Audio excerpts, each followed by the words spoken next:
మీరందరూ కూడా గట్టిగా చెప్పాలి, భారత్ మాతాకి, భారత్ మాతాకి, తెలుగు తల్లికి, తెలుగు తల్లికి. గౌరవనీయులు,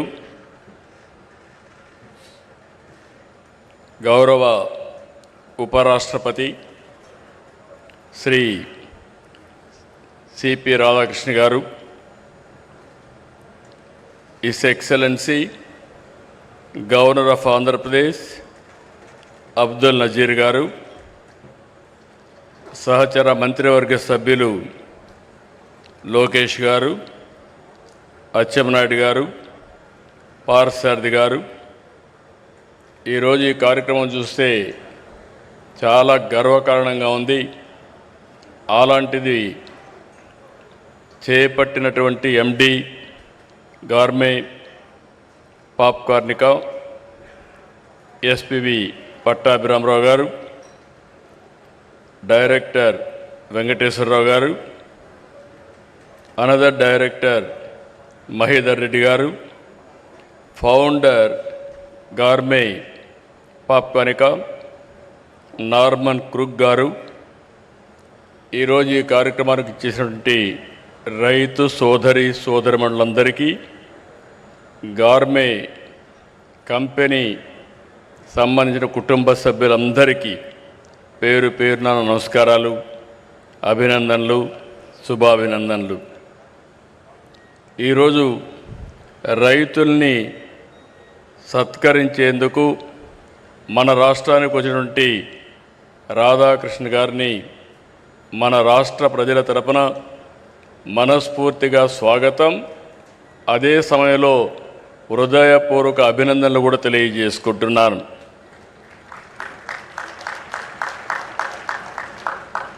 ఈరోజు ఉపరాష్ట్రపతి గారు రైతులపై నుండే ప్రేమ, అభిమానంతో ఈ కార్యక్రమానికి వచ్చారు. ఎక్కడో తమిళ పేపర్లో వస్తే అది చదివిన తర్వాత పట్టాభిరామరావు గారిని పిలిచి మీరు ఏ విధంగా చేశారు, ఎట్లా చేశారో కనుక్కొని డీటెయిల్స్ అని తీసుకుని ఈ కార్యక్రమానికి సంఘీభావాన్ని తెలియజేయడానికి వారు ఇక్కడికి వచ్చారంటే వారికి రైతుల పైన ఎంత ప్రేమ ఉందో ఇది ఒక ఉదాహరణ.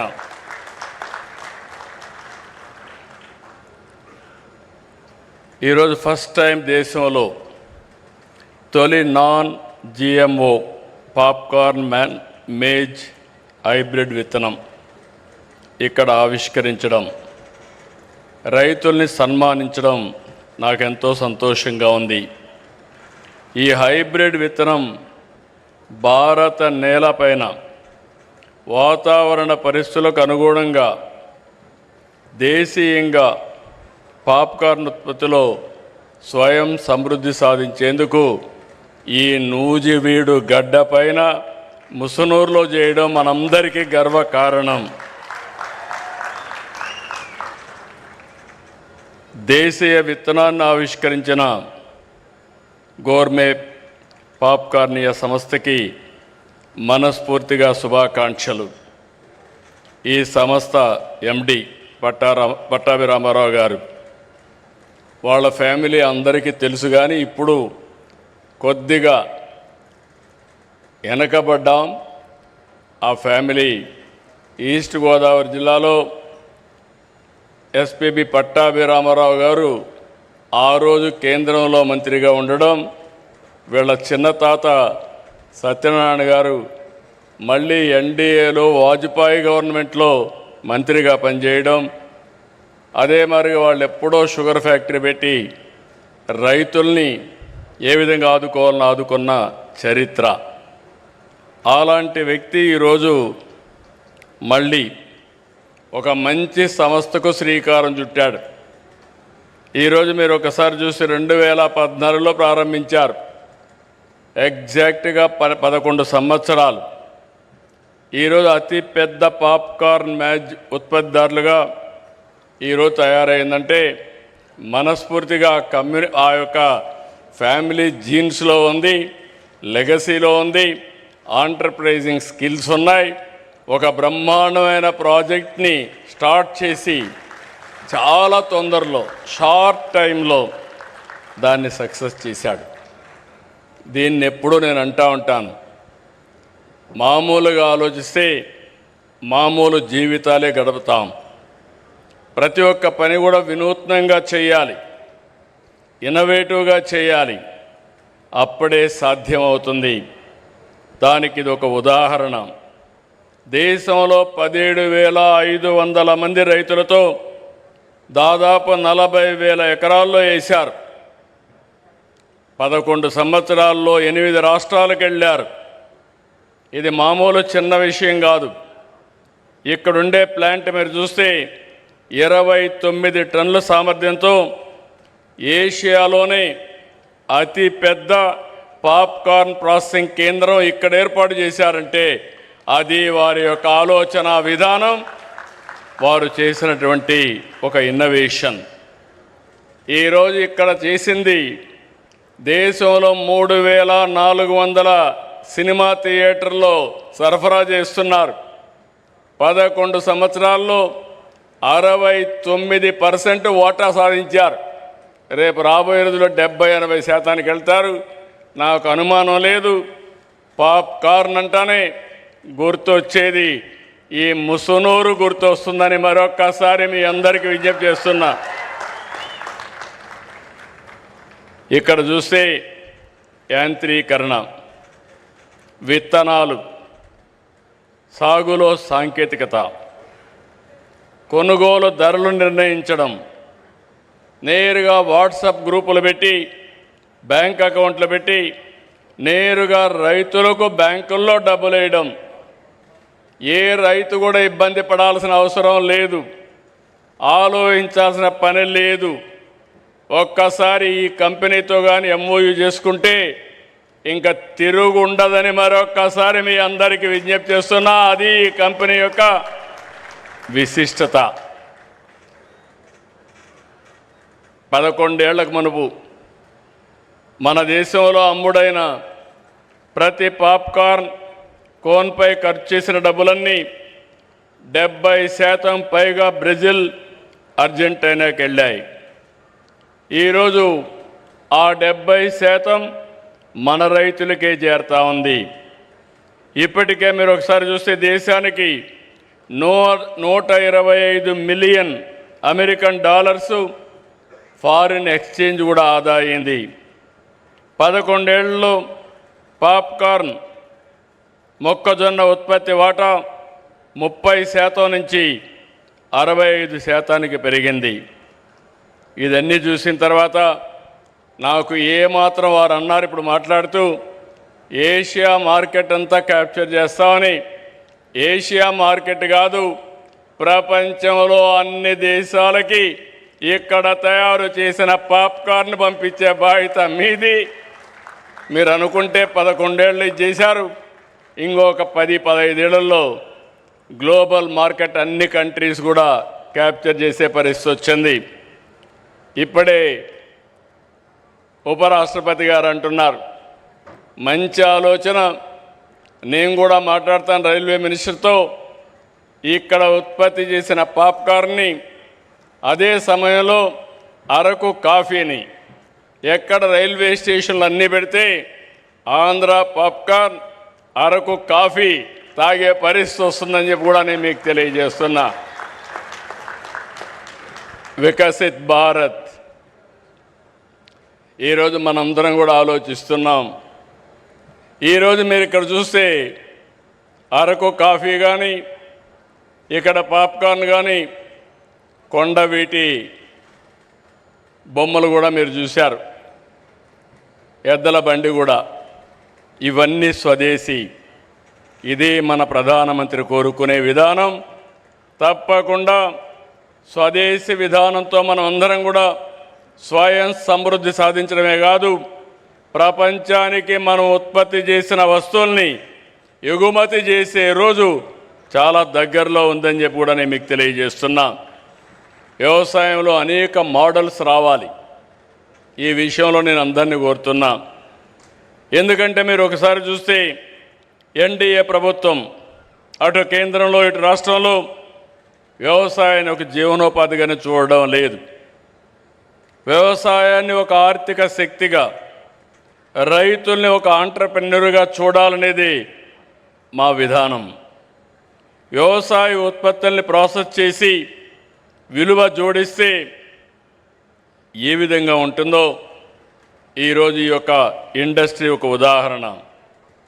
ఆంధ్రప్రదేశ్ రాష్ట్రంలో అక్వా, అరకు కాఫీ, పామాయిల్, ఇంకొక పక్క మీరు చూసి కోకో, మిరప, మామిడి, టమోటా, పసుపు, మొక్కజొన్న, మీరు వాణిజ్య పంటలు ఏమి దలుచుకున్నా ప్రపంచంలో పండించే వాణిజ్య పంటలు మన రాష్ట్రంలో పండడం మనందరికీ గర్వకారణం అని చెప్పి కూడా నేను మీకు తెలియజేస్తున్నా.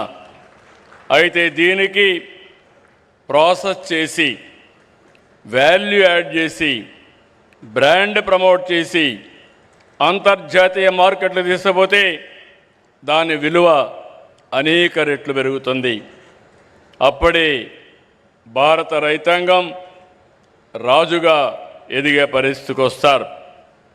ఈరోజు చాలామంది కుటుంబాలు నేను చూస్తున్నాను. ఒకప్పుడైతే మన రాష్ట్రం నుంచి ఎక్కడ నీళ్లుంటే అక్కడికి మన రైతులు, ఆదర్శ రైతులు వెళ్ళి వ్యవసాయం చేసేవాళ్ళు. ఇప్పుడు నేను పిలిపిస్తున్నాను, ప్రతి ఒక్క రైతు కుటుంబం ఆలోచించాలి. మీరంతా ఫుడ్ ప్రాసెసింగ్కి రావాలి, ఎండ్ టు ఎండ్ సొల్యూషన్ ఇవ్వాలి.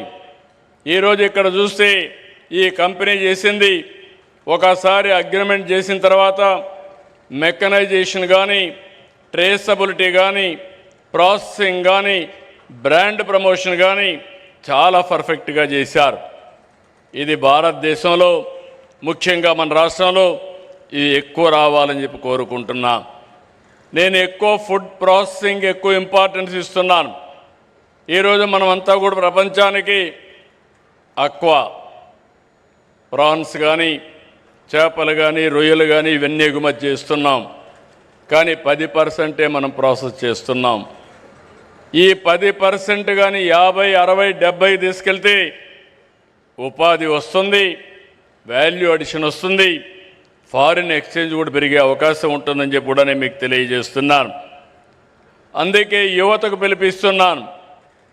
ఆంధ్ర అనగానే టెక్నాలజీలో ముందున్నాం. ఒకప్పుడు ఐటీ, ఇప్పుడు ఏఐ. ఆ పరిస్థితిలో ఉన్నప్పుడు మీరు వ్యవసాయ రంగాన్ని జోడించి ఫుడ్ ప్రాసెసింగ్కి వస్తే ఆకాశమే హద్దుగా ఎదిగే పరిస్థితి వస్తుందని చెప్పి కూడా నేను మీకు తెలియజేస్తున్నా. అందుకే ఈ ప్రాజెక్ట్ని చూస్తే ఫార్వర్డ్ బ్యాక్వర్డ్ ఇంటిగ్రేషన్, పొలం నుంచి వినియోగదారుడి వరకు ట్రేసబిలిటీ పెట్టారు. ఎక్కడికక్కడ మూమెంట్ కూడా మానిటర్ చేసే పరిస్థితికి వచ్చారు. ఇలాంటివి చూసినప్పుడు నేను అందుకే మీ అందరికీ ఒకటే విజ్ఞప్తి చేస్తున్నా. ఆంధ్రప్రదేశ్ ఈరోజు నేను చాలాసార్లు చెప్పాను, ఈరోజు టెక్నాలజీ, నాలెడ్జ్ ఉంది, ఇన్స్పైరింగ్ టైంలో ఉన్నాం. నేను 1 ఫ్యామిలీ 1 ఆంట్రప్రెన్యూర్ అన్నాను. అంటే ప్రతి ఒక్క కుటుంబంలో ఒక పారిశ్రామికవేత్త రావాలనేది నా ఉద్దేశం. ఆ పారిశ్రామికవేత్త కూడా ఏదో ఇక్కడ చేయడమే కాదు, మనం పండించిన లేకపోతే మనం ఉత్పత్తి చేసినటువంటి ప్రోడక్ట్ని గ్లోబల్ ప్రోడక్ట్గా చేయాల్సిన అవసరం ఉంది. ఆ దిశగానే ఈరోజు మన వాళ్ళు చేశారు. చాలా సంతోషం. దీనికి మరొక్కసారి మనస్ఫూర్తిగా అభినందిస్తూ, ఒక్క విషయం మనం గుర్తుపెట్టుకోవాలి, ఆహారపు అలవాట్లు మారాయి. దానికి అనుగుణంగా పంటలు సాగు కూడా మారాలి. ఒకప్పుడు వరిని పండించేవాళ్ళం, ఇప్పుడు బియ్యం తినే తగ్గించారు. కార్బోహైడ్రేట్స్ తగ్గించి ప్రోటీన్ కానీ, ఫ్రూట్ కానీ ఇలాంటి ఫుడ్కు పోయే పరిస్థితికి వచ్చారు. అందుకే మనం కూడా రాబోయే రోజుల్లో ఇక్కడ చూశాను నేను, ఇప్పుడు వస్తూ ఉంటే చూస్తే నూజివీడు ప్రాంతం అంతా కూడా ఎంత కళకళలాడుతూ ఉందంటే, ఎక్కడ చూసినా పామాయిల్, హార్టికల్చర్, అదే మాదిరిగా కోకో, ఇవన్నీ చూసినప్పుడు చాలా ఆనందంగా ఉంది. ఒకప్పుడు మచిలీపట్నం ఏరియాను చూస్తే ఇక్కడ రైతాంగం బాధపడేవాళ్ళు. ఇప్పుడు ఈ ప్రాంతం రైతాంగాన్ని చూసి మచిలీపట్నం కృష్ణా డెల్టా రైతాంగం ఆలోచించే పరిస్థితికి వచ్చిందంటే అది మార్పులో వచ్చిన విధానం. ఆ విషయం మనం గుర్తుపెట్టుకోవాలి. ఈరోజు రాష్ట్రంలో అక్వాకల్చర్ని, హార్టికల్చర్ని, వాణిజ్య పంటలనే పండిస్తున్నాం. ఒకప్పుడు రాయలసీమ కరువు సీమ, ఇప్పుడు రాయలసీమలో సిరులు పండించే పరిస్థితికి వచ్చాం. ఇంకో పక్క ఈరోజు మీరు చూస్తే దీని మీద పెద్ద ఎత్తున నేను ఎప్పుడూ మాట్లాడుతున్నాను. రాబోయే రోజుల్లో 20-30 సంవత్సరాల్లో ఎలాంటి పంటలు ఉండాలి, ఎలాంటి ఆర్థిక వ్యవస్థ ఉండాలి, దేనికి భవిష్యత్తు ఉంటుందో ఎప్పటికప్పుడు మాట్లాడుతూ మాటల్లోనే కాదు యాక్షన్లో కూడా చేయడం కోసం రాయలసీమని ప్రపంచానికే ఒక హార్టికల్చర్ హబ్గా తయారు చేస్తున్నాం. సెప్టెంబర్లో 1,00,000 కోట్ల రూపాయలు ఖర్చు పెట్టే ప్రాజెక్ట్ని ప్రారంభిస్తున్నాం. 40,000 కోట్ల రూపాయల ప్రభుత్వం, 60,000 కోట్ల రూపాయల ప్రైవేట్ ఇన్వెస్ట్మెంట్తో ప్రపంచం మొత్తం గర్వించే విధంగా, ప్రపంచానికి సరఫరా చేసే విధంగా గ్లోబల్ హార్టికల్చర్ హబ్ను తయారు చేస్తున్నాం. వచ్చే 3 ఏళ్లలో 36 సాగునీటి ప్రాజెక్టుల్ని 35,000 కోట్ల రూపాయలు ఖర్చు పెట్టి పూర్తి చేస్తున్నాం. నీళ్లుంటే రాయలసీమ ఒక ఉదాహరణ ఏ విధంగా మారిందో. అదే సందర్భంగా ఈ ప్రాజెక్టులన్నీ మీరే చూశారు. ఇక్కడ ఒకప్పుడు గోదావరి నీళ్లు సముద్రంలోకి పోయేటివి. 12 ఏళ్లకు మునుపు పట్టి సీమ ద్వారా గోదావరి నీళ్లు కృష్ణా డెల్టాకు తీసుకొస్తే ఈ సంవత్సరం ఎల్లినో ప్రాబ్లం ఉన్నా గోదావరి నీళ్ల వల్ల కొంతవరకు కృష్ణా రైతాంగాన్ని కాపాడామంటే అది ఈ ప్రభుత్వం యొక్క దూరదృష్టిని మరొక్కసారి మీ అందరికీ విజ్ఞప్తి చేస్తున్నా. ఇక్కడికి వచ్చినప్పుడు మీ అందరికీ నేను విజ్ఞప్తి చేస్తున్నాను, చింతలపూడి లిఫ్ట్ ఇరిగేషన్ వస్తే నూజివీడు భవిష్యత్తే మారిపోతుంది. తప్పకుండా కొన్ని లీగల్ ఇబ్బందులు ఉన్నాయి, అన్నీ అధిగమిస్తున్నాం. తొందరలోనే ప్రారంభించి ఈ 2-3 ఏళ్లలోనే పూర్తి చేసి జాతికి అంకితం చేస్తామని చెప్పి కూడా నేను మీకు తెలియజేస్తున్నా. ఈరోజు 3 దశాబ్దాలు వెలుగొండ ప్రకాశం జిల్లాలో మార్కాపురం ప్రాంతం, ఇప్పుడు మార్కాపురం జిల్లా. అక్కడ మీరు చూస్తే నేనే 3/5/96లో ఫౌండేషన్ వేసి ఈ ఆగస్టు నెలలో 31వ తారీఖున మొదటి విడత పూర్తి చేసి జాతికి అంకితం చేస్తున్నామంటే అది ఈ ప్రభుత్వం యొక్క పట్టుదల. అదే మరి అన్ని ప్రాజెక్టులు పూర్తి చేయడానికి ముందుకు పోతున్నాం. ఈ నెలే పోలవరం నుంచి ఎడమ కాలువ ద్వారా ఉత్తరాంధ్ర సుజల స్రవంతిలో అనకాపల్లికి నీళ్లు చేసిపోయే పరిస్థితి తీసుకొస్తున్నాం. ఇవన్నీ కూడా భవిష్యత్తులో నా ఉద్దేశం ఒకటి, ఎప్పుడు కరువు వచ్చినా కరువును ఎదుర్కొనే విధంగా వాటర్ సెక్యూరిటీ ఉండాల్సిన అవసరం ఉంది. ఈ సంవత్సరం మనం చూస్తున్నాం ఎల్నినో సమస్య పెద్ద సమస్యగా మారింది. వర్షాకాలం దాదాపుగా పూర్తయ్యే పరిస్థితికి వచ్చాం, కానీ 52% వర్షపాతం లోటుగా ఉంది. ఎక్కడ చూసినా వర్షాభావం ఉంది. అయితే ఈరోజు మనందరం ఏదైతే ప్రకృతి సేద్యం ద్వారా ఆల్టర్నేటివ్ క్రాప్లు కూడా పోయే పరిస్థితికి వచ్చాం. పప్పు ధాన్యాలు కానీ చిరుధాన్యాలను ప్రోత్సహిస్తున్నాం. ఇది ఈ సమయంలో ప్రతి ఒక్క రైతు కూడా గుర్తుపెట్టుకోవాల్సిన అవసరం ఉంది. ఒక సంక్షోభాన్ని సవాలుగా తీసుకుని రైతాంగాన్ని అప్రమత్తం చేసి ప్రత్యామ్నాయ పంటలే కాకుండా మళ్ళీ ప్రతి ఒక్క రైతు కూడా భూమిని ఖాళీగా పెట్టకుండా ఏం చేయాలనో గైడ్ చేసే పరిస్థితికి వస్తున్నాం. దీన్ని సద్వినియోగం చేసుకోవాల్సిన అవసరం రైతులపైన ఉందని చెప్పి కూడా నేను మీకు తెలియజేస్తున్నా. ఇవన్నీ మనం చేయగలిగితే తాత్కాలికంగా మనం సమస్యను ఎదుర్కోవడం, శాశ్వతంగా నీటి సమస్యను పరిష్కారం చేసి వాటర్ సెక్యూరిటీ తెచ్చుకోగలిగితే సమస్యల పరిష్కారం అవుతాయి. ఈ సందర్భంగా నేను ఉపరాష్ట్రపతి గారిని మనస్ఫూర్తిగా అభినందిస్తున్నా. దేనికంటే ఆయన మాట్లాడినప్పుడు గోదావరి కావేరి నదుల అనుసంధానం కావాలి, దేశంలో ఉండే నదుల అనుసంధానం కావాలని కోరుకునే వ్యక్తి మన ఉపరాష్ట్రపతి రాధాకృష్ణ గారు. ఇది ఒక కళ, ఇది ఒక ఆశయం. మొన్నే దక్షిణ భారతదేశంలో ఉండే ముఖ్యమంత్రుల సమావేశం మన డిప్యూటీ పిఎం, మన హోమ్ మినిస్టర్ అయినటువంటి అమిత్ షా గారి నాయకత్వంలో అయింది. అక్కడ ప్రపోజల్స్ పెట్టాం. 5 నదుల్ని కలిపే పరిస్థితి ఉంది. గోదావరి, కృష్ణ, తుంగభద్ర, అదే సమయంలో పెన్నా, అదే సమయంలో కావేరి. ఈ 5 నదులు కలపగలిగితే 4 రాష్ట్రాల్లో సమస్య పరిష్కారం అవుతుంది. నీళ్లు తీసుకుపోవడమే కాదు, దీనివల్ల కష్టకాలంలో ఇది ఒక స్టెబిలైజర్గా స్థిరీకరణ చేసే అవకాశం వస్తుంది. వారు తొందరలోనే దీనికి ఒక కార్యాచరణ తయారు చేస్తాను కూడా హామీ ఇచ్చారు.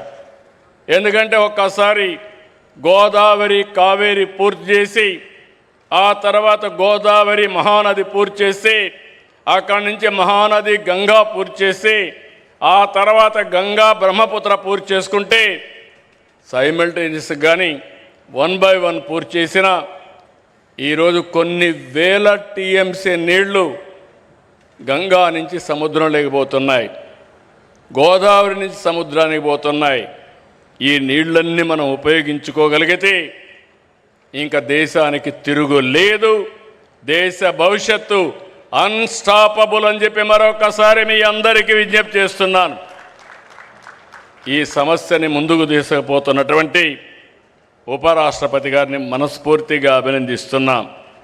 అలాగే గోర్మే సంస్థ మరిన్ని విజయాలు సాధించాలని మీరు చేసింది ఒక వినూత్నమైన కార్యక్రమం. ఇది అవుట్ ఆఫ్ బాక్స్ థింకింగ్. దీనికి అభినందిస్తున్నాను. మీరు ఒక స్ఫూర్తినిచ్చారు. రాష్ట్రంలో ఉండి ఎవరైతే చదువుకున్న వ్యక్తులు ఉన్నారో ఆలోచనలు మారాలి. ఉద్యోగం వల్లనే ఆదాయం వస్తుంది కాకుండా మీరే 10 మందికి ఉద్యోగాలు ఇచ్చే పరిస్థితి రావాలన్న అభిమతం. మీరు చేసే ప్రతి ఒక్క పనికి ఈ ప్రభుత్వం పూర్తిగా సహకరిస్తుంది. భవిష్యత్ అంతా కూడా స్టార్టప్లు, ఇన్నోవేషను, ఇంకో పక్కన పెద్ద ఎత్తున క్రియేటివిటీ అని చెప్పి తెలియజేసుకుంటూ అవన్నీ కలిపి స్ఫూర్తిని నింపినటువంటి పట్టాభి రామారావు గారిని, ఈ సంస్థ గోర్మే సంస్థని మనస్ఫూర్తిగా అభినందిస్తూ వన్స్ అగైన్ వారికి ధన్యవాదాలు తెలియజేసుకుంటూ, కంగ్రాచులేషన్ తెలియజేసుకుంటూ సెలవు తీసుకుంటున్నాను. ఇప్పుడు జై భారత్ గట్టిగా చెప్పాలి. జై భారత్, జై భారత్, జై తెలుగు తల్లి, జై తెలుగు తల్లి, జై హింద్.